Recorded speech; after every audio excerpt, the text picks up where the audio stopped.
Well, greetings and salutations, everybody. Welcome to my YouTube channel.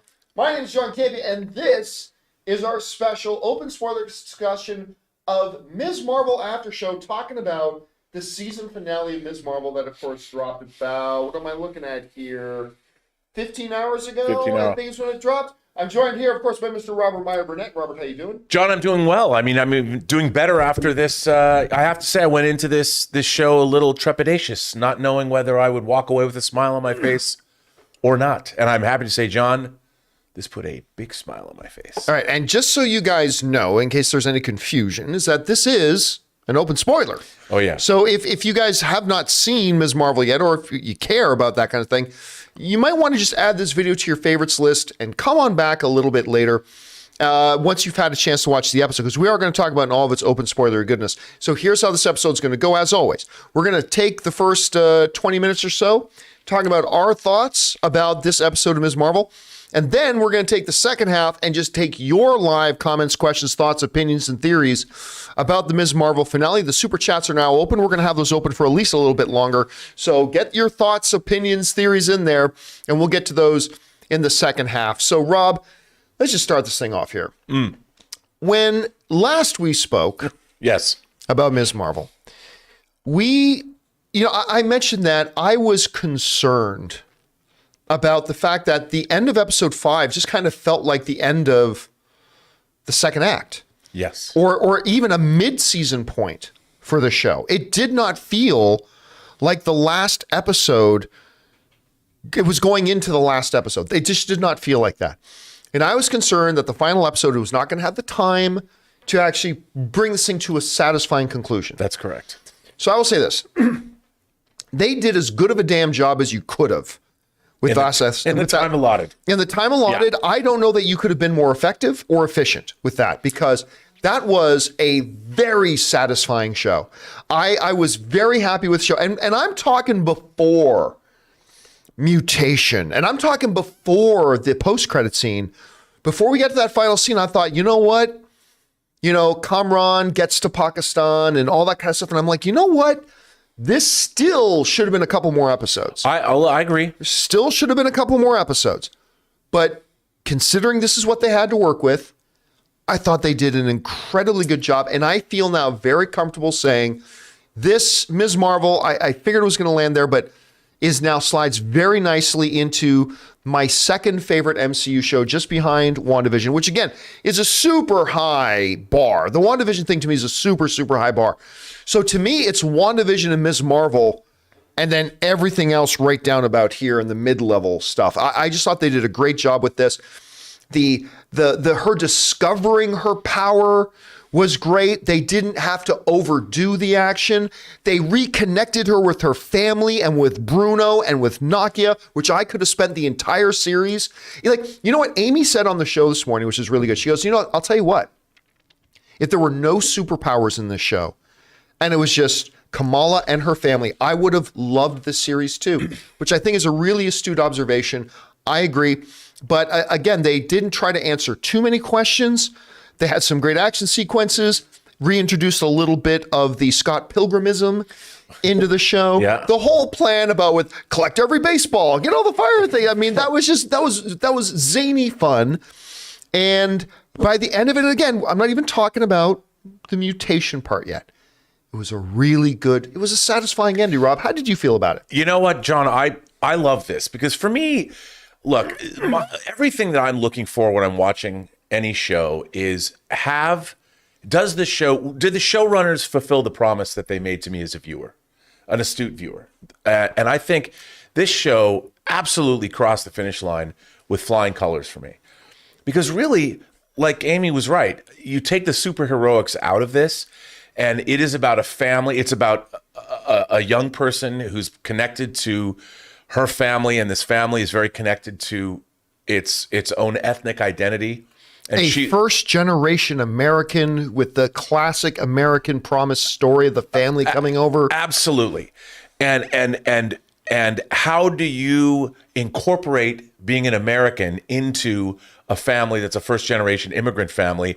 And again, even the movie that I worked on, Tango Shalom, kind of had that same thing going on. Right. How does a family keep their values intact in the face of outside influences? And I felt that this was, not only was it a great examination of that, but it was so heartwarming. Yes. Like, there wasn't some huge tragic schism in the family. And at the end, it was joyful. The whole thing was joyful. And it really put a smile on my face. And I was surprised at, like, I don't know, even the line when they're trying to figure out where are we going to hide. She says, is it Nokia who says, Nokia, yeah. Nokia says, yeah, go to the high school. No one goes there on the weekends. I don't know why I thought that line. I love the writing in this. Or the line preceding is that's like, can we just hide in the mosque as a place of worship? This is a mosque in America. Right. The cable company is surveilling us. I mean, come on. I mean, it just clicked. The writing was really sharp. Yeah. And if you told me, John, you're a middle-aged white dude digging a story about a young Pakistani Muslim girl and her family, that I would find it so heartwarming. I probably would have said, well, if it was good, I would. But I love this, and it is exactly what it's supposed to be. And I've got some pushback from people that are like, oh, come on, and I'm like, dude. A great story is a great story. And if a great story is well told, you got to give it up. It doesn't matter what the story's about or who the protagonists are. This story was beautifully written, beautifully acted. The actors they cast, like all the actors, we're all family perfect. members, dude, All they're perfect. all so good. It was so good. I mean, look, do I love this as much as Infinity War? No. But I found this story to be, I'd equate it to something like Stand By Me. When I saw Stand By Me, I was much older than the 13-year-old kids in that movie, but I was completely swept up in their storyline. So I'm not a 16-year-old girl. I'm not a Pakistani immigrant. Right. But I it was loved it. some point I made this morning, neither you or I are 60-year-old U.S. fighter pilots either. But we were able to like Top Gun. Right? It's true. Great stories well told. And I think I always say that it doesn't matter where the story comes from. If it's a great story, you'll recognize it. And getting back to your point too about, but not a perfect story. No. We'll talk about that. Yeah, no. That's why I still think WandaVision is the gold standard and all that kind of stuff.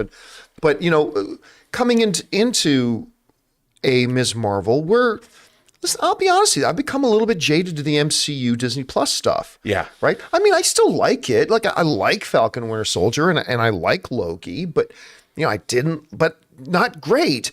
I didn't like Hawkeye and. Like even a number of the MCU movies have been, okay, like I like Thor, Love and Thunder, but it's not great. I thought Black Widow was okay, but it's nothing to write home about. And so I've become a little bit jaded. And so going into something that was going to be something taking big swings, you're trying to do Ms. Marvel, right? You're trying to do this show here. And it's a big swing. It's a big swing, right? You're asking audiences for a lot of this. I'm like, can they do this really well?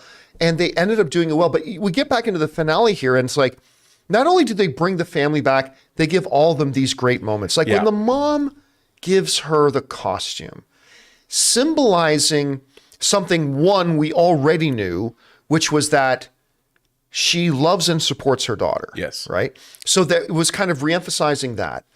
That was kind of alluded to, very foreshadowed back in episode 1 with the Avenger Con thing. It's like, look, I made you a costume. And your dad, still one of the most heartbreaking scenes in all of television, when the dad goes so far out of his way to try to do something that he thought would bring his daughter happiness, dresses up at the Hulk, and has his heart ripped in two when she basically says, you're embarrassing me.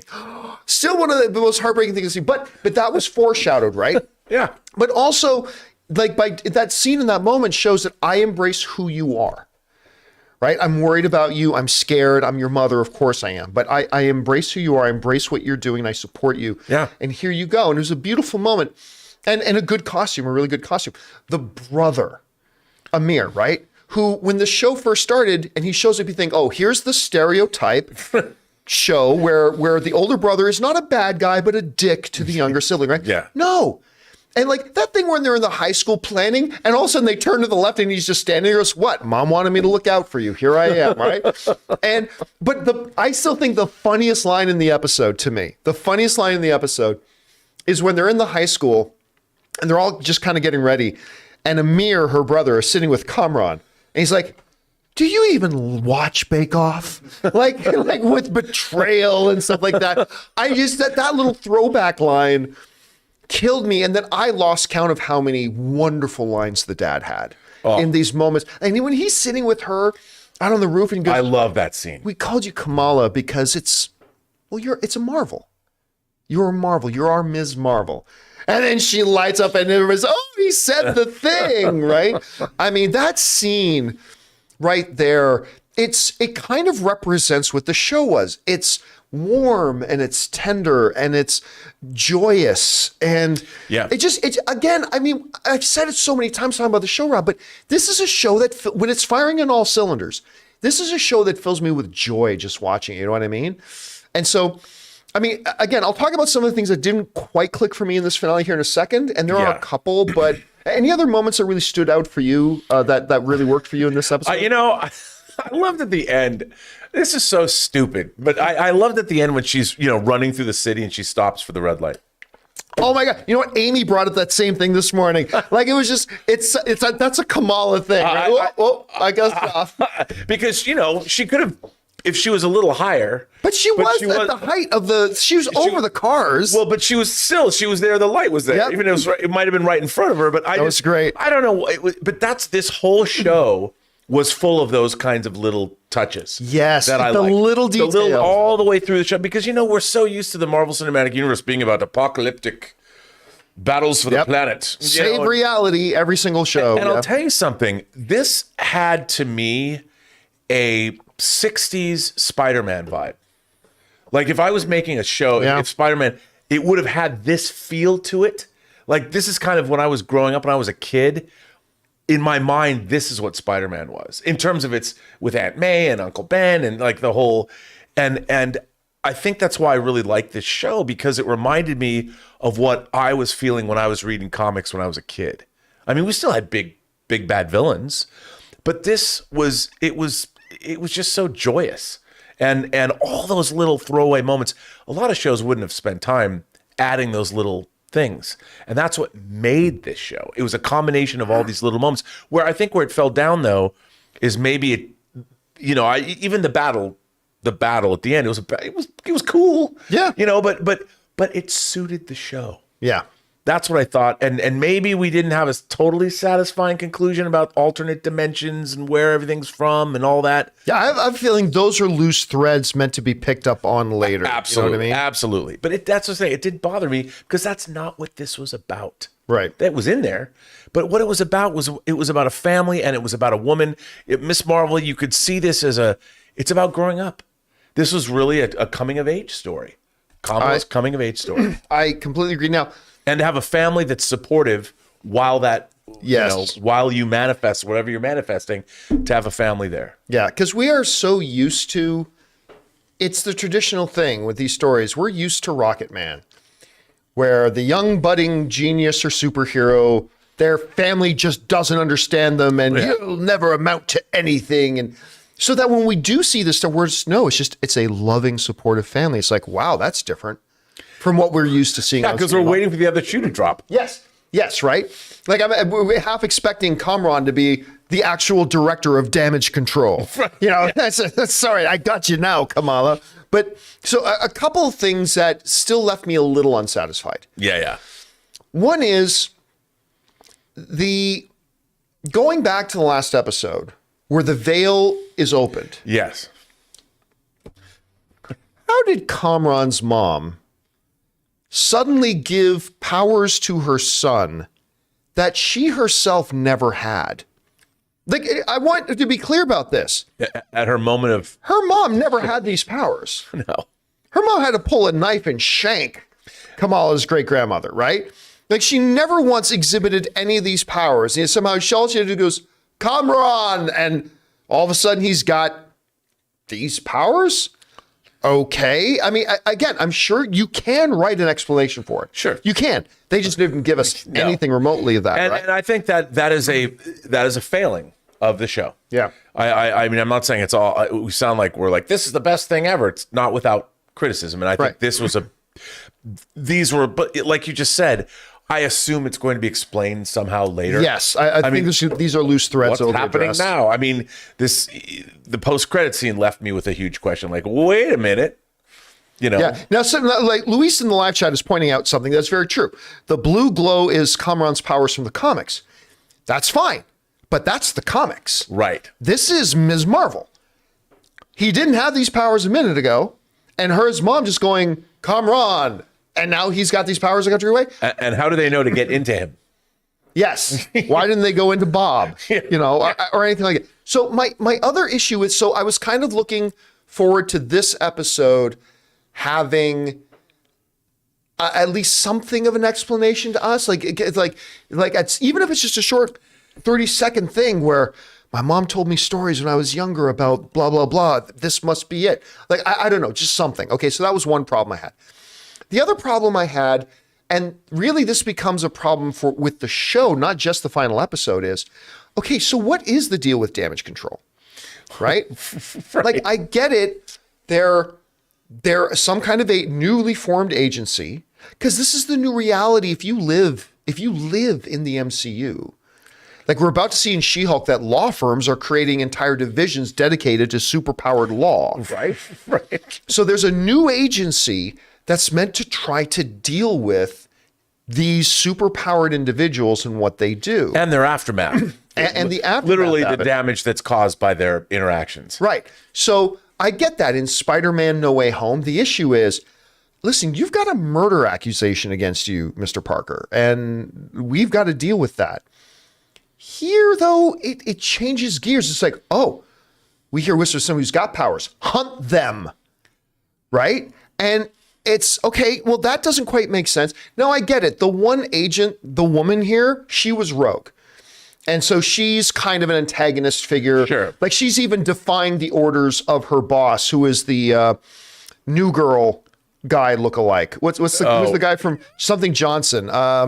What? Damn it! What's that actor's name? And he was in The Mummy with Tom Cruise.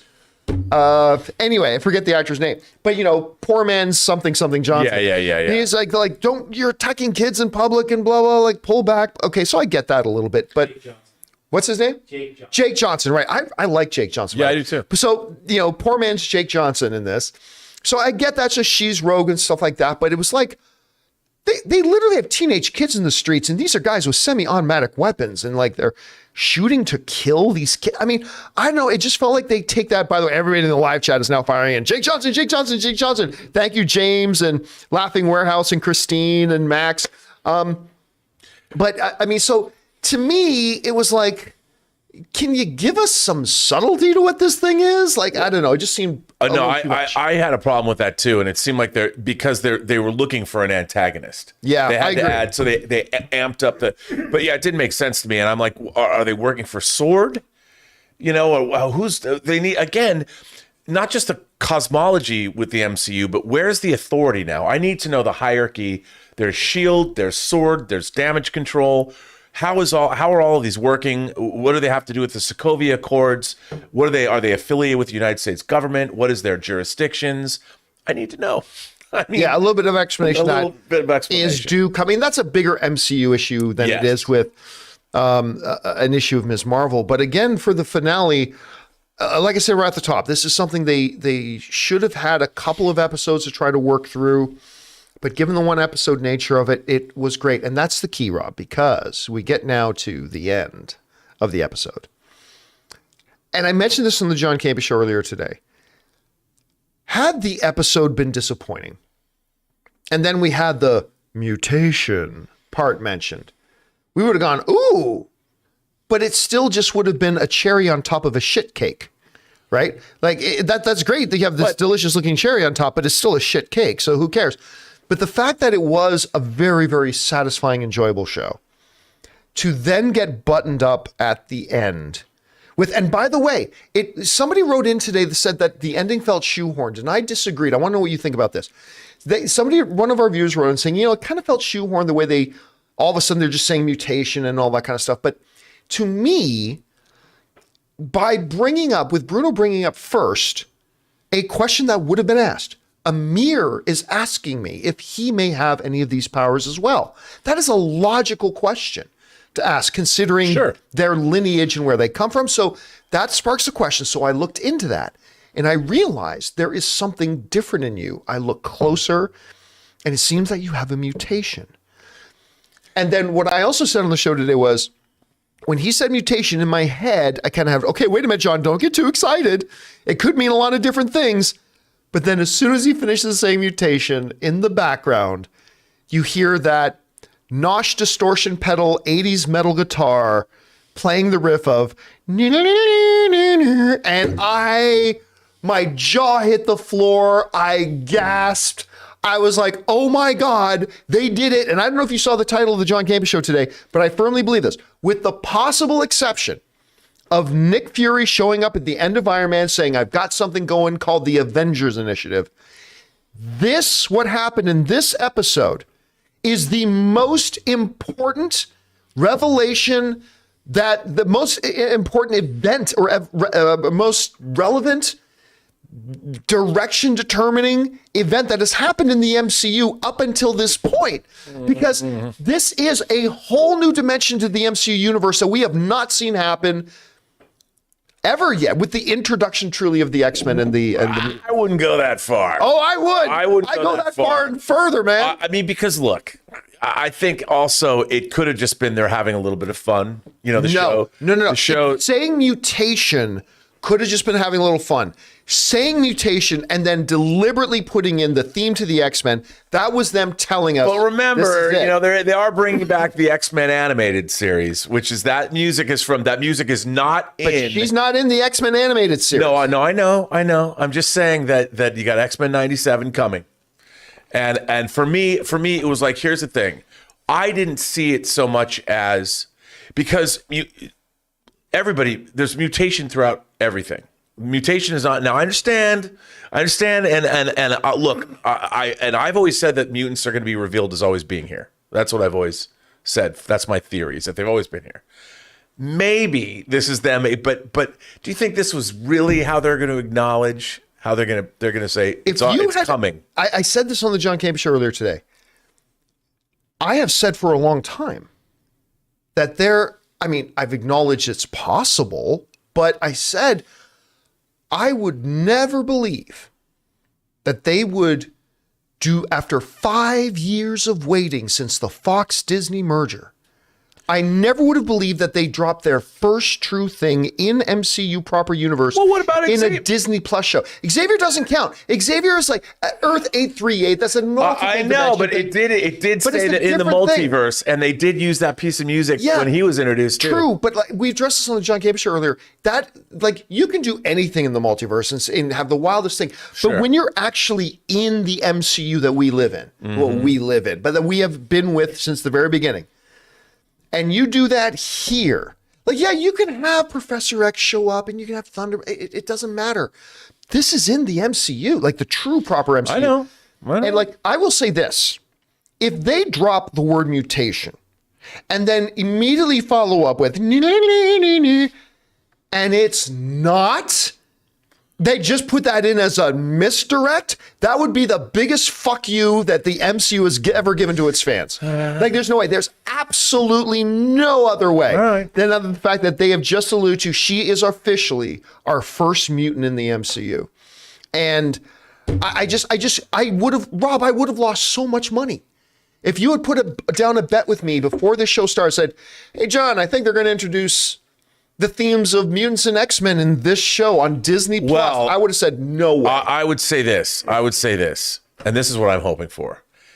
Carol Danvers was, which we haven't even gotten to the post-credit scene but yet. One of my favorite comic stories ever is Avengers Annual 10, which is the first appearance of Rogue, the X-Men Rogue, who steals Carol Danvers' powers. Right, and which is how she gets her traditional powers. So yeah, and so there is a connection to mutants all throughout that, which is tenuous, but it was interesting. I'll say that. I wasn't as excited about you. I was like, when I was watching, I'm like, that's interesting. I didn't take it as revelatory as you did. I just thought it was really interesting and kind of unique. Going, oh, all right, dude. To me, like, again, that scene. Mutation, to me, that is a scene that I will, like, here we are 13 years later, looking back at the Nick Fury scene saying that is a pivotal moment in the end. To me, 5 years from now, I think we are going to be looking back at that moment in Miss Marvel and saying that was the signpost moment. I would look in the new direction of the MCU. I love my X-Men are like Star Trek for me for the Marvel Cinematic Universe or Marvel Universe. I love the X-Men. So let's move on from that for a second, then, because the music starts to play, the credits start to roll. They haven't really been doing post-credit scenes other than the one damage control post, and it honestly didn't feel like there was going to be a post-credit scene. And I said to Ann last night, I'm like, I would have sworn they would have done a Carol Danvers, like Carol Danvers would have shown up.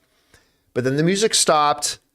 And we fade out from black and we're in Kamala's bedroom like, oh, wait a minute, here we go.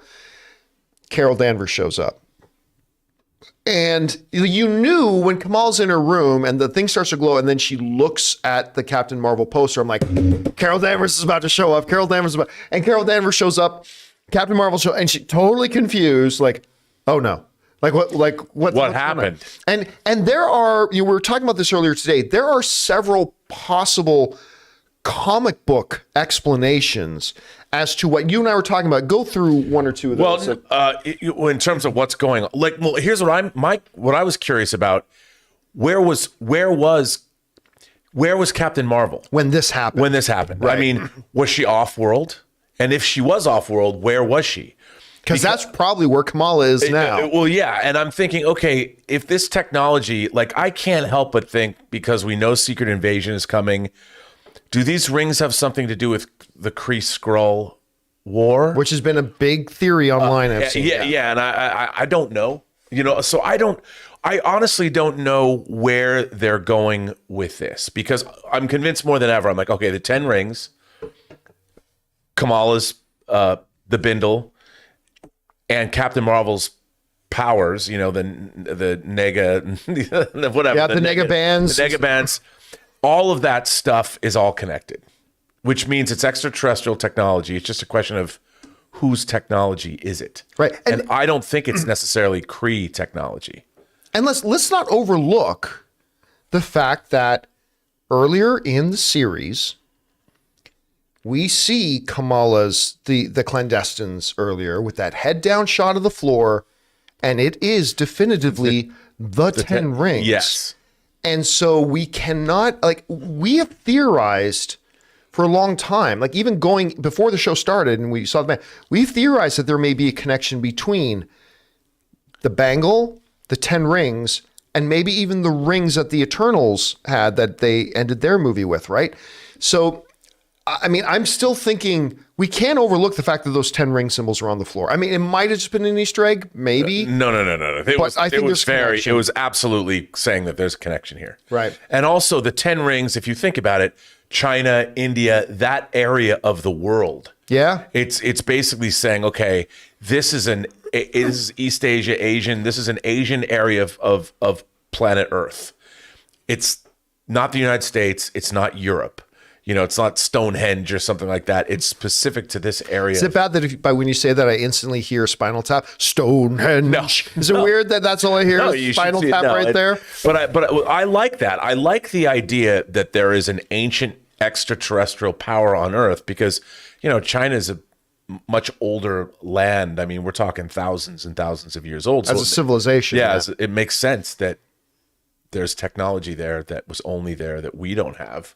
So I like that. I don't know what it all means. Yeah, but I'm convinced now that all these things are connected. Yeah, I've grown, obviously I theorized that before. I've grown more convinced. I'm not 100%. I wouldn't put $1,000 on it, but I feel pretty strongly about that too.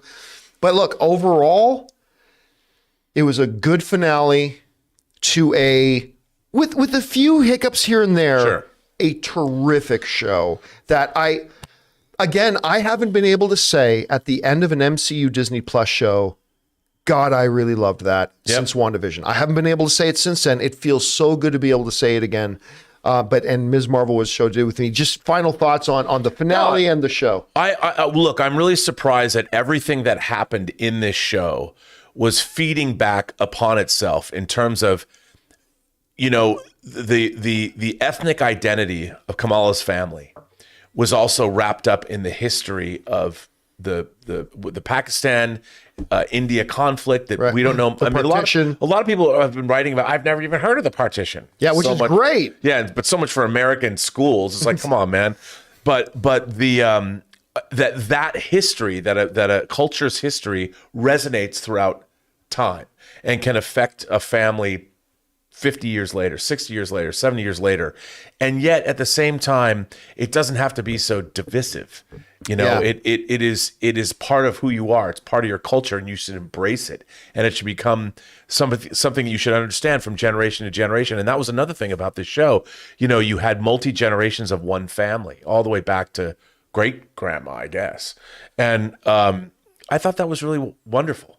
So this is a very American story as much as it is a story about maybe extraterrestrial technology and Muslim immigrants who were taken apart, a family taken apart because of the partition, because of the British colonizers. I mean, there's so much going on in the show. I thought they really brought it all together in a really terrific mix. You know, I mean, it was a really nice moment too at the end. It's a little thing I'm sure most people overlooked it.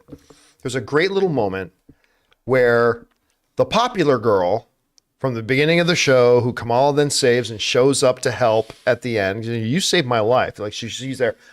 I love that there's that last little thing when they're doing the montage. Of I love that productions. montage, by the way. Yeah, so did I. Loved it. The guys, what did he call her? Light Girl says, our shawarma is the best shawarma in all of Jersey. I mean, I laughed my guts out at that. But then you see her, the popular girl, doing her social media thing, and she's got Nakia there too.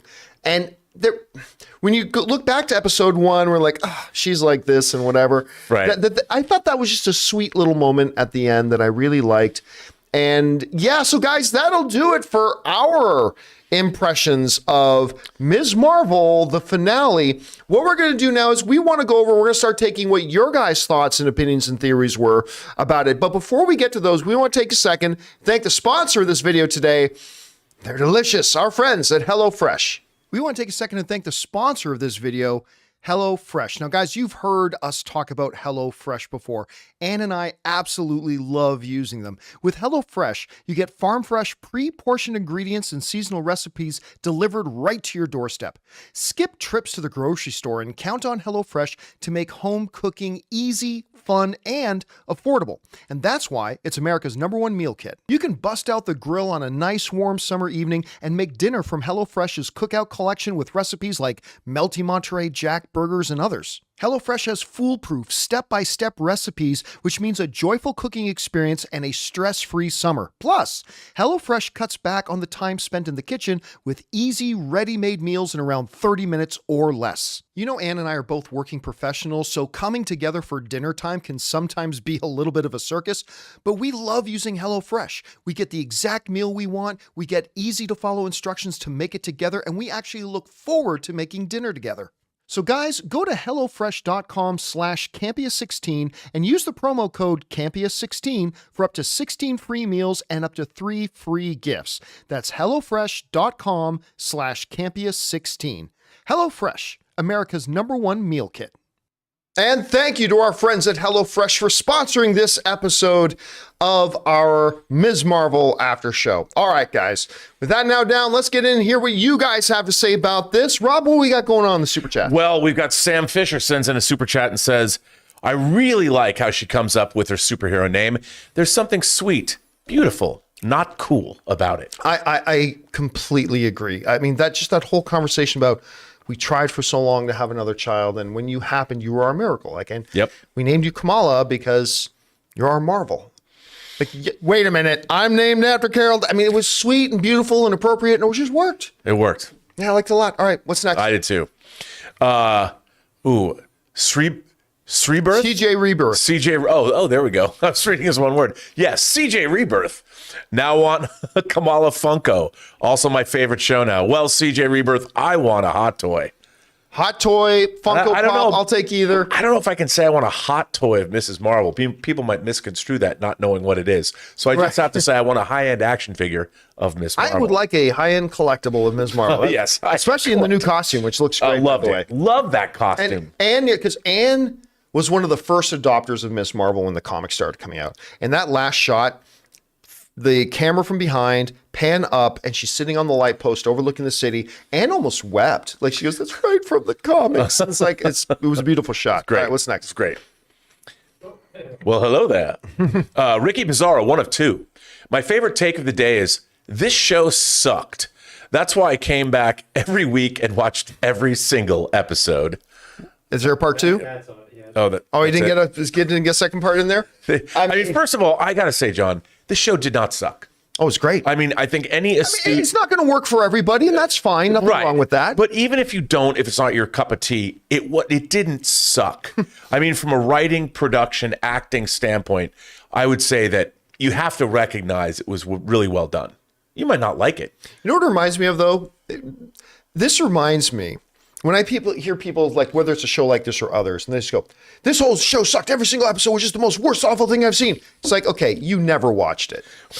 Right. You clearly never watched it, because if every single episode was the worst thing you've ever seen, you didn't come back. It reminds me of when Captain Marvel was coming out, and you had that huge organized effort by people because they don't like Brie Larson.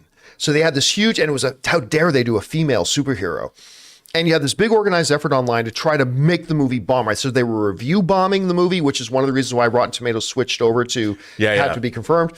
And it reminds me of when this one picture started to circulate, where the guy said it was a picture from a phone of an empty movie theater. And this is when Captain Marvel was breaking all kinds of box office records, right? And some guy circulates a picture. "Oh, I came to see Miss Marvel. My theater was empty. Nobody's here. Clearly," and this were the conspiracy theorists, "clearly Marvel and Disney and the thing, they're faking the numbers and blah." Well, Dan Murrell was actually the one to debunk that, and he did a great job breaking down that whole thing. And of course that was fake. That guy never went to go see Miss Marvel. That guy never, and certainly the theaters were never empty. But when I hear people say every single episode sucked, it's like, yeah, you never watched it. I mean, come also, on. Also, the studios, it's not up. There's other people that report on the box office. Yeah, you can't like lie about it. Be like, we made this much. No, you didn't. By the way, I have a really good in-depth breakdown video about how box office numbers get reported to like central things, how they're accumulated and then how they're disseminated. And yeah, no studio has the power to usurp that, unfortunately. No. All right, anyway, what's next? Sam Fisher says, Sam Fisher says that the villain of this show ended up being a government agency stepping on civil liberties. That's true too. There was a little bit of that, like the whole issue with the mosque, and come on. And I think we are going to get more into that about the superhero community itself. Yep. I mean, I think the Sokovia Accords were just the start of it. 100%. Yeah. Which I kind of liked. Yeah, me too. I just need to know the jurisdiction. It's okay. It's a great costume.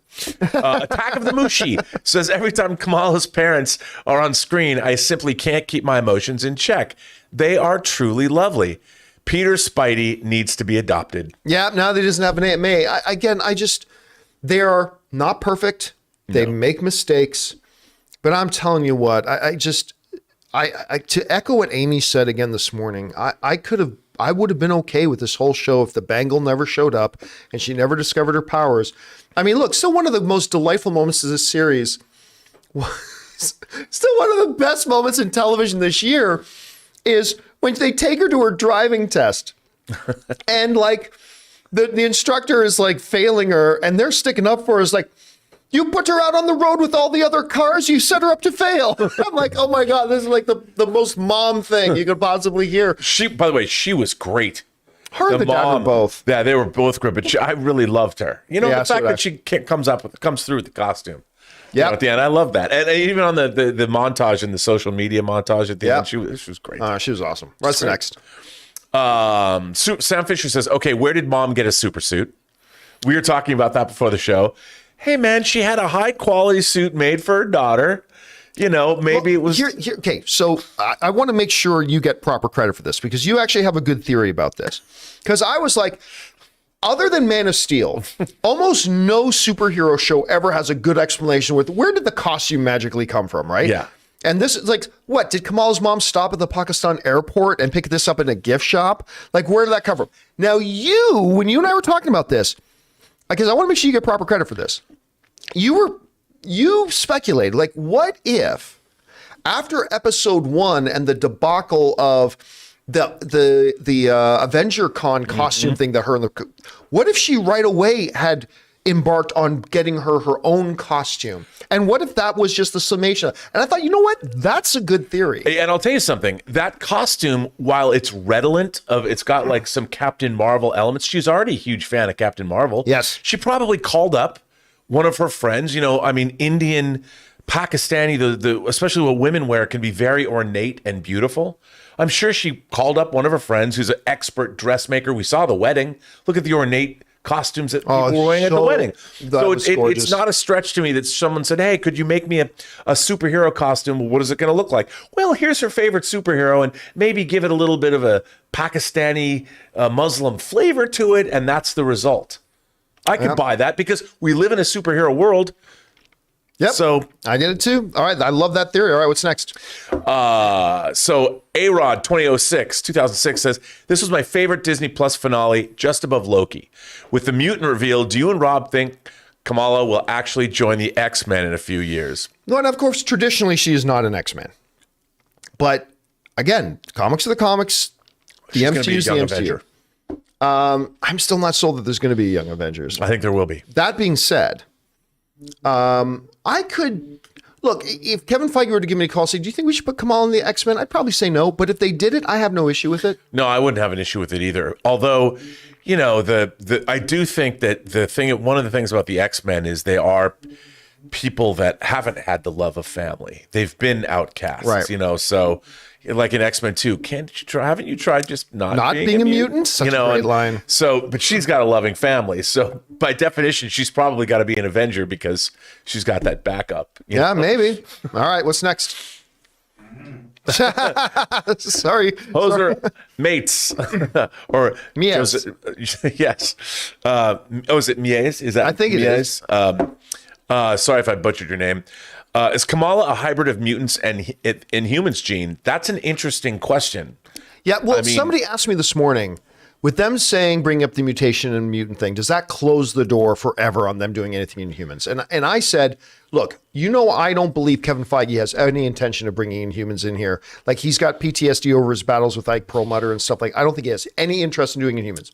But does them saying she's a mutant close the door permanently on any possibility of Inhumans coming into play? No, it doesn't. I mean, I still don't think they'll ever bring them in, but that does not close the door on it. I do not think they're going to say she's a mix of Inhuman and mutant. Yeah, I don't think they're going to do that. All right, what's next? Alex Von Gollum says, man, my heart broke for Bruno when he saw them almost kissing. Poor Hashtag justice Bruno. for Bruno. Justice for Bruno, indeed. LOL. All that dude has been completely loyal, faithful, always had her back, all that kind of stuff. 100%. The moment, a pretty face, and Kamran's a pretty damn pretty face. But yeah, I felt so bad for him too. Yeah. I mean, it could have been worse. They could have been in the middle of having sex or something. That would have been scarring him for life. But yeah, I felt very, very bad for him. All right, what's next? Marie Seifring says, I loved Kamala's conversation with her dad.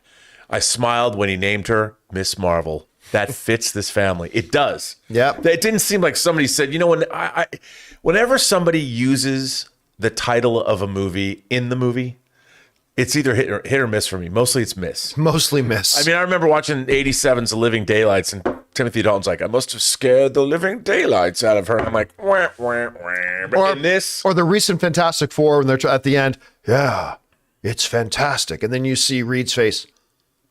And they're trying to come up with, like, come on. But this, totally earned. I agree. Totally Absolutely. earned, and I love the fact that it was her dad who did it, and you learn this. It's warmed my heart. Agreed. All right, what's next? Sam Fisher says, while I did enjoy the show, I don't think I liked it as much as you, and I don't think I liked it as much as I think I did. Well, hey, and that's the thing. Look, every movie, you never need to make an apology if something didn't work for you. Like, at all. Like, and that's the beautiful thing about all this entertainment, right? Like, some stuff is going to hit you certain ways and some stuff is not. And that's okay. Like, I don't expect, look, first of all, I expect there are people out there who probably think this is much better than WandaVision. So they probably think it's way better than I think it is. Mm-hmm. And of course, there are going to be a lot of people who don't like it as much as I do. That's life in the entertainment world, right? So totally good. Yeah, but I think though that you can people like things in different ways. Yes. Like when you think about like your favorite action movie, you like the action scenes. You can think, but this movie, I think my affection for it is an overall affection. I agree. Like if you ask me, talk to me about, I can tell you about these fun character moments, but the whole show holistically made me like it. I agree. For me as well. Me as well. Yeah. I wouldn't say that. Oh my God, remember this scene? What I remember is people talking to each other. Yeah. And that's, By the way, somebody in the live chat, I think it was KB from SC writes, the mom gave her the suit, dad gave her the name. I like that. That's great. That's great. All right, what's next? Exactly as it should be. James Argenta says the post-credit scene felt like part of the Marvel's film and probably directed by Nia DaCosta, similar to the Ant-Man post-credit scene was part of Captain America Civil War. Civil War, yeah. I wouldn't be shocked to find out, but look, how much direction was needed in that post-credit scene? I'll tell you one thing, though. What? Her eye look, when Brie Larson looked the other direction with her eyes, that was awesome. Yeah, that was really well done. I'm sure they couldn't get that on the first take because she wouldn't know where to look. And I was like, that was a perfect look when she got her eyes to turn for the camera. She probably looked a little, and they're like, no, we got to do that again. I bet that was a multiple take look because it was really one shot and definitely tied in with the Marvels. Oh yeah, like it definitely is for sure. I wouldn't have been surprised if Monica showed up too, if Photon showed up. Yeah, right? I mean, I haven't seen what she's supposed to look like, but man, do I want a figure of her. Yeah, that's gonna be good. I want all three of them. All right, what's next? High-end action figures, high-end collectibles. Cara Black says, so the post-credit scene was basically Carol Danvers and Kamala Khan swapping places. That wasn't how I expected Captain Marvel to show up, but I love the way they brought her in. I did too. Look, you'll remember that I said they're probably going to bring in Carol Danvers in the finale, but I hope it's not just shoehorned into a post-credit scene, right? Right, like here I am. Yes, I want it to be a part of the narrative. And I said that with a lot of conviction. But what they did actually was quite appropriate. And it really did work for me. And by the way, I'm assuming they traded physical places. Yeah, me too. For all I know, they merged into one being. For all I mean, I don't think so. But I'm saying that, we think we know what happened, but I'm not real sure what happened. There could be other explanations. No, but I will tell you, this is totally obscure, but there's a late 70s horror movie called Phantasm. They've made a lot. Oh, I know that one. And at the end of the movie, the main character gets pulled through a mirror that's hanging on a door, gets sucked through the door, and the movie cuts to black. This was like very Phantasm-esque, because I'm sure, like, how are we going to have them change places? I mean, she got sucked through the door.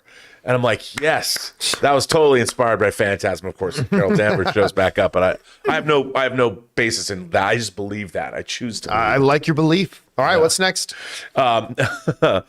Marie Seifring says, I was confused about how Kamala knew she could make herself larger during the fight in front of the high school. Did we see any signs of that power earlier in the show? Thanks. Here's the thing. And this has come up in other conversations with other superhero shows, right? There are certain things that we as people instinctually know how to do, right? I wish I could make myself bigger. When we've heard people who've said, when I was a teenager, I still didn't know how to swim. My dad just threw me in the water. Right. And you realize, whoa, I have the ability to swim. They'd never done it before. They'd never practiced it. They never even thought about it. I've never been in water. I'm afraid of water. Boom, got thrown in water. Oh, look, I can swim.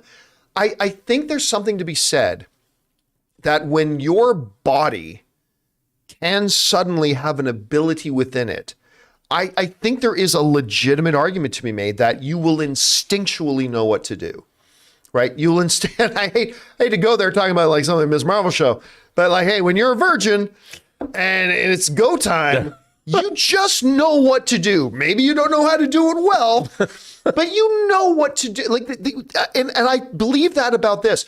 And the nice thing about it is that Kamala had these powers for several episodes. Yeah.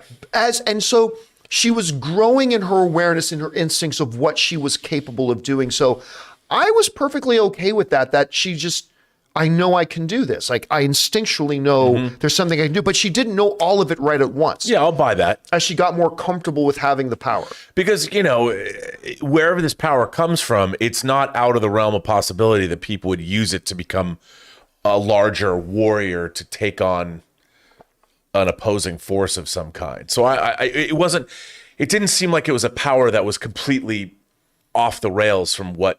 Oh, and if you go back to, I think it's episode 2, Avengers Con, when she saves the social media influencer girl, again, she didn't even think about it. It was just instinct. Boom, the hand went out, caught her. So there was a little bit of foreshadowing earlier in the show. Yes, and I would buy that. So we saw that. Yeah, I forgot about that. That's absolutely right. All right. Thanks, Marie. What's next? Taki75 says, so the bangle is a nega band, and the blue corpse and the jinns discovered in the Ten Rings Temple was indeed a dead Kree. Maybe. Here's the thing, though. Remember, even I, who have said there's not going to be Inhumans, when the veil started to open and all of a sudden the crystal things are forming, I'm like, well, I got to admit, that looks an awful lot like Terrigenesis, right? It might appear a certain way, and I even agree. But let's not commit to it quite yet, because there could be other explanations. There could be other, but I do like that. Yeah, I mean, we've seen the Kree. The Kree's part of the whole Marvel's idea, and the Kree Skrull War, and the secret invasion, and all that.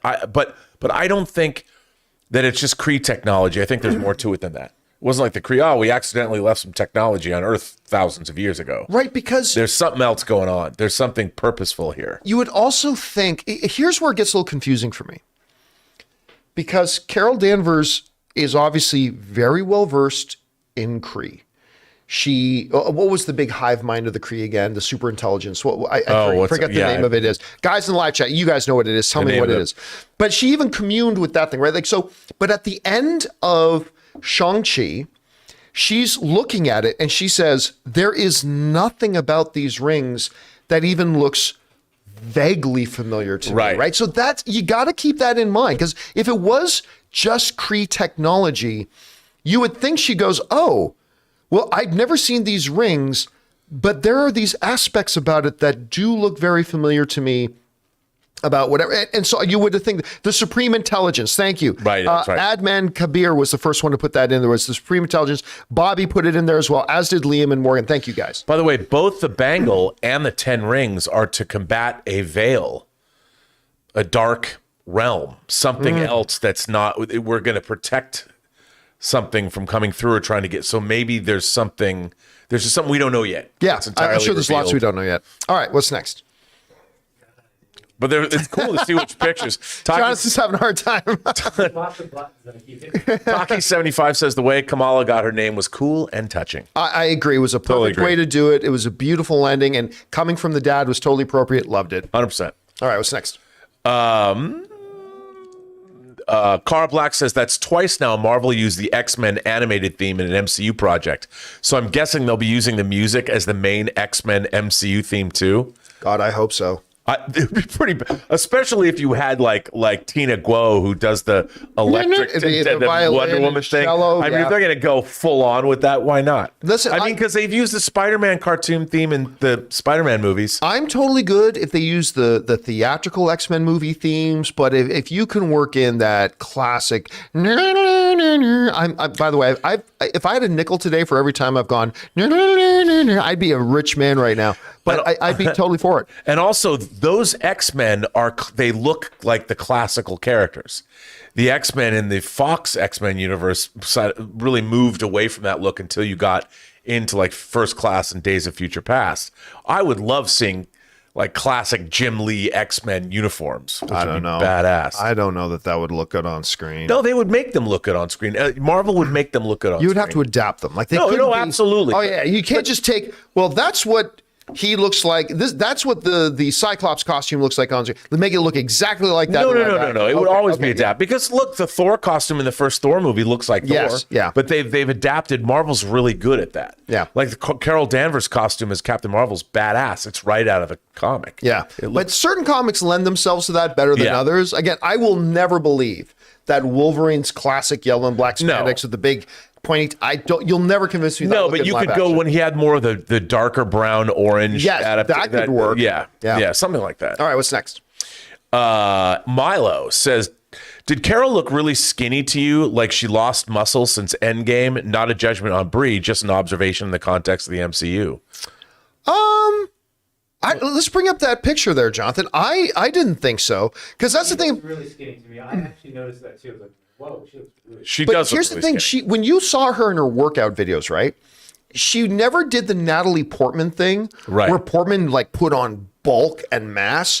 When you watch her, by the way, how beautiful is Brie Larson? When you watched her workout videos getting ready, she was pretty lean, just ripped I to think hell. she does look really skinny here, but that could be because look, they shot this a while ago, so she might not have started her workout regimen. Yep. But look could at be that's the look. Look at those eyes. To get those eyes Yeah. to look that far over, I'm telling you, that's great. And look at the confusion and all that. I love that. Yep. All right, what's next?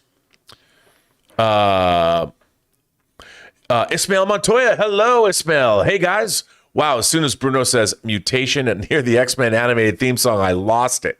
Is Feige releasing Easter eggs of mutants days before the San Diego Comic-Con? What can we expect?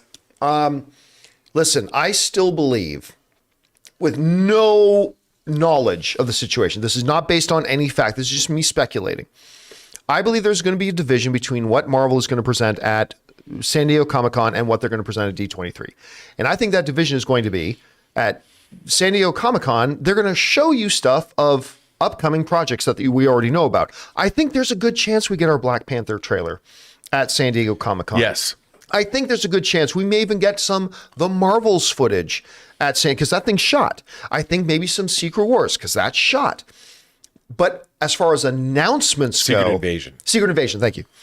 Secret Wars is a different thing. Yeah. As far, People are going to be like, what? yeah, which they probably are going to do at some point. But as far as announcements of things we don't know yet, I think that's going to be safe for D23. What I do you agree. think? I totally agree. Because that's what they do at D23.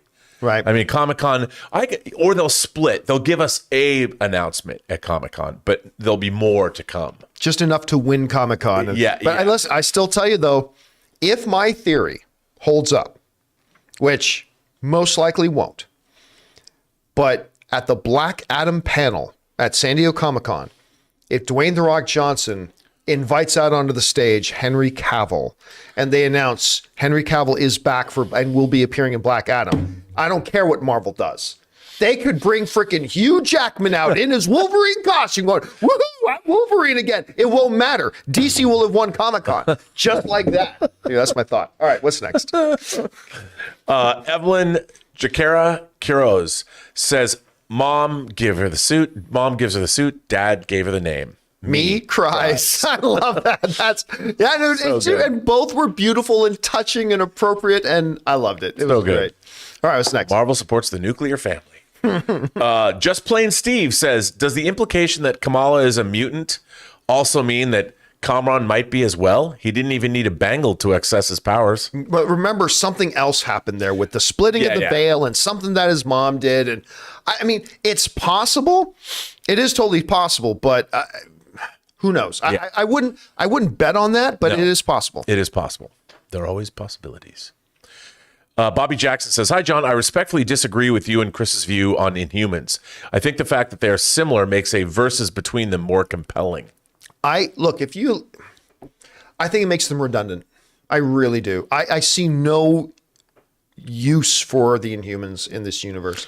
And we're about, don't forget too, with the addition of X-Men and mutants and Fantastic Four, the MCU is now open up to, let's be conservative, 50 new characters. At least. Yeah. There is no, number one, there is no need for Inhumans, and there's no room for Inhumans. And you already struck out with the Inhumans badly. So I just don't see. I mean, it could. Listen, I'm not saying it's impossible. I'm not saying take it to the bank. They'll never do Inhumans. I'm not saying that. I'm saying it would take a lot of convincing to make me believe it's interesting. If I had been in charge of the Marvel Cinematic Universe, I would have done something, because I don't like what they did with the Deviants. I liked Eternals, but the Deviants seem like, who cares that these monsters run around. Yeah, I also like Eternals, and I feel the same way about the Deviants. I would have done something with the Eternals, like the Eternals and the Inhumans. And the Inhumans are like they're on Mars, they're on the moon, and they were kicked off the Earth, and the Eternals are there to stop the Inhumans from being on Earth. But that's a little weird. But hey, all right, what's next? I like the Inhumans. So, Ricky Bizarro 2 of 2, I guess. Was he the one who sent in the? Yeah. Okay, there it is. All right. But this is good. This is a good thought. Miss Marvel wasn't the best, but damn, I had a good time and felt it was charming. Everyone's entitled to their opinions, but it saddens me to see how people love to hate. Well, you know what, Ricky? I think that's absolutely right. I think people just decided to dislike this show because, look, it's about a teenage girl. So our fandom, I mean, is predominantly like people watch this show. We have a predominantly male audience. I think that, look, even I, John, I'm like, what is a guy my age? I gonna watch a show about some teenage 16-year-old girl? What does that have to offer me? That's kind of how I thought at first. Am I gonna watch this? But that said, we have our jobs. We watch a show. I was enchanted from the first episode. And then you realize that any prejudicial thing I have, like, what does a teenage girl superhero have to do with me? But when you watch it, good stories are universal. And so it doesn't matter if they're about kids. It doesn't matter if they're about adults. If it's a good story, well told, like this was, and this had the whole familial aspect, who doesn't want to watch a show about a great family? Like half of our shows on TV are about families. Succession's about a family. Yeah. I mean, we all have family. I know we all have a family. So watching a truly family show is something that, like you and I have both expressed so many times, totally won over. So if I had any problem as a middle-aged man watching a show about a 16-year-old girl, I got over that very fast. But you also let's bring up that comment again for a second. So when you're looking at this idea that people love to hate, part of the problem is the general culture of YouTube and all that kind of stuff right now, where, I talk a lot about on the show that, you know me, I don't talk about other YouTube channels, but I will talk about YouTube trends. In general, I talk about YouTube trends. And the thing is, hate videos and stuff like that, they are the dark side of the force. They're easier. They're more seductive. They get easy, cheap clicks. Now, the trade-off is long-term, they don't generally last. Channels that really lean into that I've seen, from when I started off in YouTubing, whatever, I can't think of a overtly hate channel that still exists today, right? From that era. But that's the problem. But it is easier, it's quicker. And the problem is when you're a part of that hate community, the problem is now you've painted yourself into a corner. Everything that comes out associated with the stuff that you hate, you have to hate. Because if you don't, you're not going to get your clicks. Yeah. Right? And I think there's a large trend on YouTube where there's a lot of channels that have painted themselves in that corner. We are the Marvel sucks community. And now when anything comes out, I mean, listen, before a show or movie even comes out, they're drafting before they've ever seen it, they're drafting all the reasons why the thing sucks. Yeah. And they kind of have to, because that's the audience they've cultivated. And if they don't hate something loud enough, they lose their views. And it is what it is. I mean, I object to that idea in the sense that, because I go into every story wanting to love it, and want it, because it's so hard to make these things. And I think that there's a lot of channels, though, that I think they also get mistaken for hate channels that aren't necessarily hate, that really are good at story analysis and say, look, they look at Shane Black's The Predator. We've talked about that. Yeah. That is objectively... Film that I don't like. That's a shitty movie. I'll flat out say it. I love Shane Black. I've loved every one of his movies until this movie. I even love Iron Man 3. People give it a lot of hate. I think it's a great Shane Black movie. But I think that calling out a story for being bad or being isn't necessarily hatred, as long as those people you can see that, they've done really good analysis elsewhere. I'm like, okay, they like this. Right. For me, the litmus test is always this. Load up the blog, podcast feed, or YouTube channel. Yeah. And do a quick count. How many of the 24 blog posts, podcast titles, or YouTube video titles are hate videos or podcasts? Yeah, I mean, and when 19 out of 21 of them are why this sucks and why this sucks, okay, I know this is a hate. I've just been getting a lot of people accusing me of being a hater, and I'm like, I'm only a hater of a specific thing. Yes. And I'm not a hater of boy, always you do that. Lean into that one thing. But, and what's funny is now there's something, I was afforded an opportunity to get a glimpse of something in the future. Right. And I've been singing its praises because it's great. And now people are like, we don't believe you. They're paying you off. You're a paid shill. I'm like, where's my check? All right. What's next? Sam Fisher says, I'm fine with Kamala being a mutant. I just don't know how I feel about her being the mainline MCU's first mutant and not someone like Storm or Cyclops. But okay, hold on. But that's just an issue of entitlement. Like, that's not what should happen. This character should be. No, whoever makes most sense in the storytelling of the things is the way it should be. This whole idea about how, look, my favorite, other than Wolverine, who, I mean, he's a Canadian, of course Wolverine is my favorite, right? But I mean, other than Wolverine, I've got a lot of mutants that I really like, and I would love to see them being the first, but that wouldn't have fit in the story as well. Right. This is the best way to reveal it. So I don't, you should never, like you always say, both of us say, never put the character before the story. Right. And it's like, guess what? Storm's not here right now. We have this. Well, delay what you want to do with your story so Storm can be the first one. I disagree with that personally. Also, remember, I mean, she has the bindle. I mean, it's Bangle. Did I say bindle? We can call it the bingle. It's the bindle. No, I don't call From it now on, the it is bangle. known as the bindle. No, don't call it bindle. That's a different thing. Different thing entirely. She has the bangle, so that is a force outside of herself. Yeah. Whereas a mutation, if you're Homo superior and you were born that way.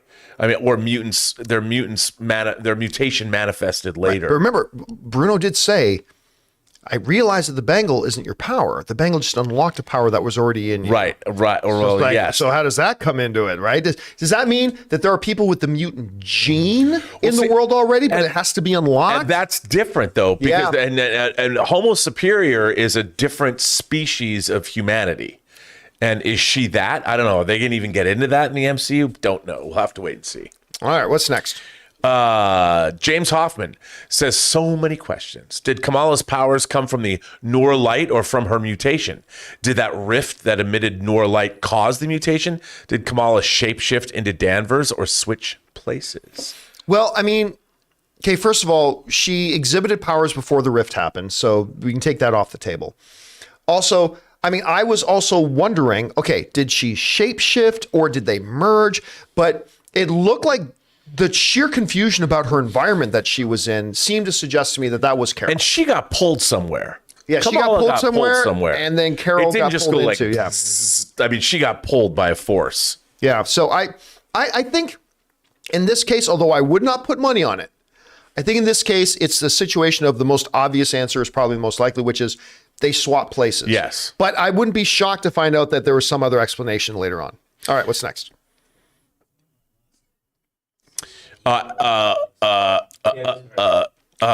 Sam Fisher says, I will say the government being scared of a new crop of powered people is a good way to introduce the core concept that mutants are feared and hated.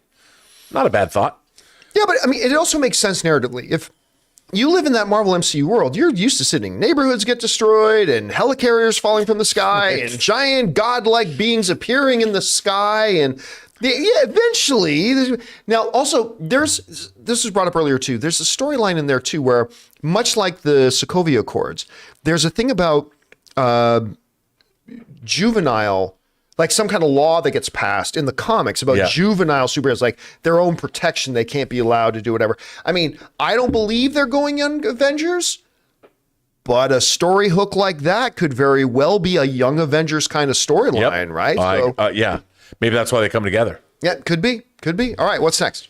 Suthius says, I like the speculation that Carol was examining the other bangle and triggered it, inadvertently switching with Kamala. We see her hands glow as well. Wait a second, can we bring up the Carol Danvers picture again?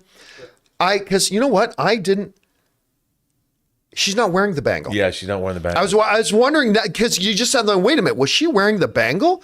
Yeah, she's not wearing the bangle. So like if there was a matching bangle and Carol was wearing it. I mean, she's looking at her hands. Her hands were. Yes. So, I mean, because she does have cosmic, which by the way, her looking at her hands is part of the reason why I thought, okay, wait a minute. Could she be Kamala? She just shapeshifted? Look at those nails, Brie. Blah, blah, blah. What's up with that? Come on. So I know a lot going on there. All right. What's next?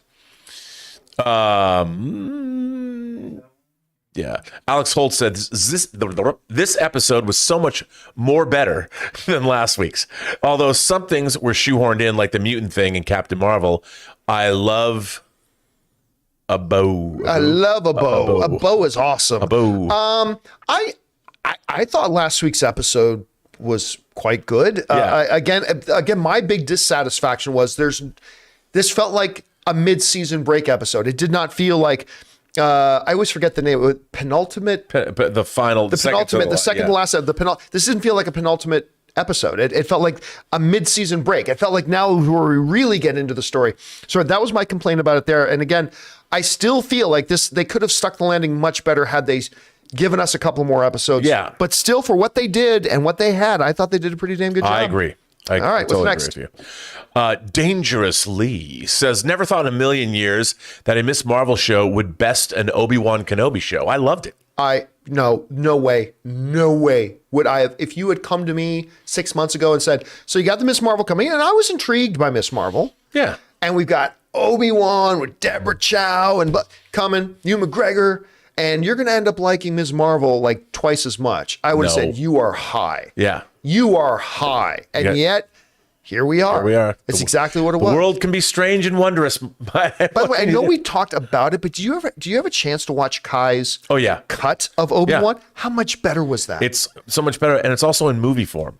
Yeah. And in movie form, it worked way better. It worked way better. Oh my God. Guys, if you haven't checked out Kai, I forget Kai's last name. Yeah. But you haven't had a chance. Variety ran a big article on it. Kai took Obi-Wan, all the episodes. You think that means that Disney couldn't take it down? Now that Variety has written the article and like legitimized it, well, I think they did take down most of them, but then places like Pornhub and some other places literally put it up. But I mean, if you can find it, he literally takes the whole thing, moves around some of the edits, adds some dialogue, does certain things, and cut 45 minutes out of it, and it makes it infinitely better. Yeah. You should see it if you can, because it makes Obi-Wan is not worth watching again. Kai's Obi-Wan cut is worth watching again. I feel exactly the same way. All right, check it out if you get a chance. All right, what's next? Bobby Jackson says, I wouldn't put it past Feige to want to fix what went wrong with the Inhumans and bring them into prominence with an eventual war with the X-Men. I mean, look, I like the Inhumans a lot. I love like Paul Jenkins' Inhumans storyline. I thought it was really, really good. I've always liked the Inhumans. They were just, I've never seen something so badly botched. It was horrible. Dude, I still remember they did that thing where they put the first 2 episodes in theaters. And I remember walking down to the AMC Burbank 16 going, go down and see the new Marvel thing. It's going to be Inhumans. Woohoo. And I walked out like I was just hit by a truck. Like what, what happened? That was so bad. So bad. And the stench is still there. I mean, I don't know if I'd want to see the Inhumans at war with the X-Men, but I still love the Inhumans. And I love the idea that there's a whole superpowered team living on the moon. Ray would love that. Yeah. Reminds me of that Nazi movie. What's that? Yeah, Iron Sky. Iron Sky. Yeah, a little bit of Iron Sky in there. Iron Sky. All right, what's next? Sam Fisher says, I got the mutant thing spoiled for me in a friggin' meme, man. Come on. Okay, yeah. Okay, and that's unfortunate. But that's a moment, right? Right. It's not like, spoiler for a 20-year-old movie, it's not like Sixth Sense, where you find out Bruce Willis was dead the whole time. Wait, it's not, what? It's not like something that fundamentally alters your entire perception of the movie, right? This was a moment dropped in. It's like, yeah, it would have been better for you to have heard it in the show live. Yes. But it's not a spoiler in the way that it ultimately, or whether you're watching Murder on the Orient Express and you find out who the murderer is before you see the movie, that fundamentally changes your ability to watch the whole movie. That's not what this is. So it is unfortunate. Don't get me wrong. I'm not saying, oh, there's nothing wrong with it. It's unfortunate, but it's not world shaking. Yes. All right. What's next? Jamie Rodriguez says, show wrapped up great in 6 episodes. Hype for the Marvels. Again, would have been better. But they did a good, again, I think this is easily the second best. This is the first MCU show I've been able to say that I loved since WandaVision. Yep. All right, what's next? Car Black says, comic book purists are really whining about Kamala not being called an Inhuman and that Marvel has ruined the character. I literally cannot stand those people. Well, I mean, John, this is such a pet peeve of mine. This is an adaptation. You know, it's an adaptation. The Marvel Cinematic Universe takes inspiration from the comic universe, but has mixed and matched things and put them in their own. It's another version. It's the Marvel Cinematic Universe. It's not the comic universe. There are no Inhumans in the MCU right now, as of yet. So they can't call her one. There aren't any. So, and her powers are different too. So it's an adaptation. I just don't understand. Like, and how far do you take that? Wolverine was not 6'2". And let's not pretend like it's only Inhuman fans or fans of the Ms. Marvel comics either. This is true of any pre-existing source material. Hell, you go back to Peter Jackson's Lord of the Rings. How much crying have we heard about Tom Bombadil? A lot. Right? How come they cut out all the songs? Like it's or like Civil War or what, like, so it's not just Ms. Marvel. I mean, look, when you have a passionate fan base that is really committed to that source material, of course, it's going to rub us a bit the wrong way when we watch the screen adaptation of this, our beloved source material, and they differ in any way. I get it, but you also get over it and say, okay, but this is what works here. And you know what? Give people who are like adamant fans of Inhumans and Ms. Marvel and the comics. Like my wife is the biggest Ms. Marvel fan I know, but she loved the series. But still, you got to give those people a little bit of time to adjust to it because they've known Ms. Marvel one way for X number of years. Yeah, sure. And now suddenly they're confronted with a different reality for their character. You know what? My wife was able to go, didn't matter, loved it. But you got to cut some people a little slack to say, you know what? Just give them a little bit of time to adjust to the idea that this is something new. I always tell people, if you love the movie Jaws, read the book because it's very different than the movie. Is it? I never read the book. In the movie, Matt Hooper and Mrs. Brody have an affair. No. Oh, yeah. So, I mean, if you read Jaws, it's like, come on. You can't. That book is so different. But people are going to be, I wanted the affair. They should have had you can't have Lorraine Gary have an affair with Richard Dreyfuss in that movie. It'd ruin the whole thing. All right, what's next? Jaws purists. Cara Black says, prediction. I think that when we next see Kamala in the Marvels, she will be stuck in that Carol Danvers form and has been since the post-credit scene. Well, you're making an assumption that that's Kamala in Carol Danvers' form. I don't think that's what it is. I don't either. It's possible. It is possible, but I think, like, you saw Kamala being pulled out of the room. Yes. She didn't just morph into something else. She was clearly taken away, and then somebody else was delivered back. So, hey, it might be that, but my assumption is something different. Right, and I'll tell you something. If it was Kamala being transmuted into Carol Danvers, then where did her bangle go? Yeah, and she would be looking around like this. She wouldn't be looking around at her surroundings because she would be standing in her bedroom. And again, the bangle would still be on her. Yeah. And the bangle was gone. It was gone. All right, what's next? Suthius says, Agent Lady was very adamant going against her boss's orders and even using a gun. Curious about her background and if she has a personal vendetta or she's a Skrull because they're doing Secret Invasion. Didn't seem like it. And I mean, look, it could very well be, what was Brian Cox's character's name again? Stryker. She could kind of be like maybe a Stryker kind of character. It's possible there. Honestly, I think we've seen the last of her. I don't think we're going to see that character again. But I mean, it is somebody you could bring back in at some point. By the way, I can't say, remember I was telling you something earlier before we went online about something that I knew? Oh, yes. I could tell you who one of the main MCU characters is a Skrull, but I'm not going to. Let's have that conversation later. I won't tell you who it is. All right. But I know. What's next? I don't know if there's more, but Late Night Alum says, it appears Kamala polymorphed into Carol like in the comics, but switched places like Rick Jones and Marvel, also in the comics. Bangles equals negabands. I mean, look, that's a possibility, but the way they played it, like we've just said, it doesn't seem that way to me. Well, and again, to me, the ultimate, if you had to break it down into evidence and proof, when Kamala's in the room, she's wearing the bangle. When Carol Danvers comes in, the bangle's gone. So to me, that is the biggest piece of evidence that she didn't just morph into somebody else, that she was taken out, somebody else came in and took her place. Again, I'm not going to bet $1,000 on that. Right. Everything, there's other options on the table that could be possibilities. I just think that's the most believable one. Mm-hmm. All right, what's next? My Kid Banana says, I don't know why people are being racist. I'm a white conservative male, and I love the show. It's the best thing since WandaVision. I mean, look, there are just, like I said, there are people in fandom. This is unfortunately what fandoms do, that put themselves into tribes. And unfortunately, in our fandom tribalism, and this is true of Star Wars stuff, comic book stuff, Harry Potter stuff, anything, any fandom you have this, you will find this tribalism. And in this tribalism, we define ourselves not by what we love, we define ourselves by what we hate. And there are certain tribes in the online fandom that are anything that has a female lead, anything that doesn't have a straight white male lead is, and they'll label it as something, right? And that's unfortunately, or any male lead. Yeah, or any male. You know, lead. because the fandom has traditionally skewed male, and now it's gone back the other way. And by the way, just to be very clear, just so, because people in that tribe are the ultimate straw man argumenters. Like, Star Wars says, "Hey guys, don't be racist towards our star." Star Wars says that anybody who doesn't like the new Star Wars is racist.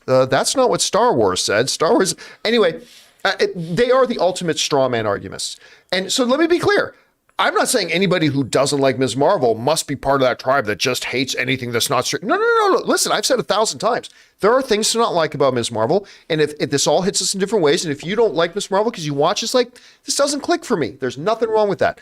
But again, and it's not just comic book fandom. You'll find this in video game fandom. You'll find this in music fandom. You'll find this in just about anything. It's a tribalism mentality.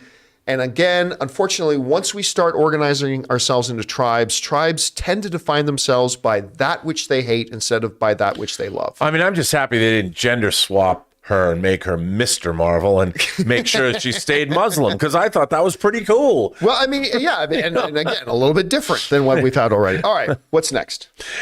King Mike Todd's. Let me read that again. King Mike Todd's says, "I just watched the show and I don't get the big hype about the mutation scene. Doesn't mean the X-Men." Well, I like, the only thing they could have done to me that would have been more obvious is I says mutation, and then the frame freezes, and you hear and then this big superimposed title, X-Men coming. I mean, that's the only way it could have been more obvious to Patrick me. Stewart giving his mutation speech. And Patrick Stewart's, his head pops up on the sides. "You'll see us soon, kids." And that's the only way it could have been more obvious. But that's just how I interpreted it. Maybe you're right, and maybe I'm wrong, but we'll find out. All right, what's next? We have to count how many times we've gone. Christina B says, so apparently, Department of Damage Control? Yeah, Department of Damage Control is really crap at their job. Not only do they leave 2 guards with 5 enhanced, they weren't to identify them or seize their assets. Well, yeah, they're not good. No, they're not so good. But yeah, they haven't been able to identify them yet. That's part of the reason why they're trying to hunt them down. And what is their mandate? Who do they work for? Are they a government agency? What are they, state or government or federal? I don't know. Is damage control, is it regional? Is it only in New York City? We've got a lot. I have a feeling this Department of Damage Control is going to become a very present entity in MCU for a while. I think they're going to be. I agree. Presence in a they lot. should get William Atherton. I don't know if he's still alive, from Ghostbusters. It's true, this man has no dick to run. He's the leader of damage control. But I mean, we need a new General Thunderbolt Ross, right? Yes, we need, and maybe Jake Johnson's poor man's Jake Johnson. Maybe. And by the way, I don't mean for that to sound insulting to that actor. He's great. I'm just saying because when I see him, I think of Jake Johnson. But maybe poor man's Jake Johnson is the new Thunderbolt There you go. Ross. I hope William Atherton hasn't passed away. I think he might have. I'm not sure. All right, what's next? Glenn Mark says in the super chat, says, agreed. Felt show could have had 2 more episodes. To Kamala's above the road, yet still stops at red lights. So adorable. I love that. Actually, that was Abraham Lincoln. What are we talking about? When they were in the mosque and. Yeah. Yeah, I was like, wait, what? Well, because you don't quote the Quran to me. It's like, right. Actually, that was Abraham Lincoln. That was like one of the, again, going back, been talking about this since the show began, which is when it comes to the cultural differences, they show the cultural differences of the family, but behind those surface differences, we realize that's all moms. Right. That's all families. This is a shared human experience. Yes. We really all have when you look beyond the veil of the cultural differences. And I'm glad they extended that outside of the family to like the mosque and to stuff like that. I actually thought that was really good. It was really good. And I appreciate that a lot. All right, was that it? All right, guys. And that'll do it for this episode and yay the series Yes. of our Miss Marvel after shows. Thank you so much, guys, for being here and being part of the discussion. Now, look, we have more after shows coming. We definitely have after shows coming for She-Hulk, for Andor, for House of the Dragon, for Lord of the Rings. If you guys have other shows you think, and it's got to be shows that haven't started up yet. I mean, it can be shows that are going into season 2 or season 3, but like don't recommend Better Call Saul because it's too late for that. But if you guys have shows that you think we should be doing after shows for that are coming up soon, let us know so we can add it to our list because I have a lot of fun doing these after shows. They're fun, dude. These are fun to like do. 'em. And I look forward to doing more of them. Anyway, Rob, thanks a lot for being here and doing these with me. And we're God, going it to was find you so online. nice to love something. Oh, God, it is. You so know, nice not love to be like, something. oh. Yeah, like I felt like every week about Obi-Wan, it's like, okay, well, here was something to like about the episode. Or, Yeah, man. Or like a Hawkeye, which is okay. This episode was all right. It feels so good again to watch something and go. Again, I don't think I felt this way. No, I definitely haven't felt this way about an MCU show on Disney Plus since WandaVision. It feels so good just to wholeheartedly love it. I have some issues with it, sure. Yep. But to love this episode, you're right. It feels so good to just love it. Yeah, I just again. Yeah. unabashedly love something. Yeah, I agree. Anyway, I want to thank producer Jonathan Boyko, who's back there, who ran the show here today. Thank you to all of you guys. Big special thank you to those of you who sent in the super chats. Number one, because you gave us really fun, interesting things to talk and think about. But number two, you supported our channel as you did it. So thank you so much for that support, guys. Okay, guys, don't forget, the John Campea Show returns again tomorrow. Also, later tomorrow afternoon, we've got our next episode of Best Movie, Worst Movie. So keep your guys' eyes open for that. It'll be good to get back to that again. And we'll see you again tomorrow. So for myself, Robert Meyer Burnett, Jonathan Voico, Ray Ora, who's doing the graphics and everything. Thanks so much, guys. That'll do it for now. And until next time, bye-bye.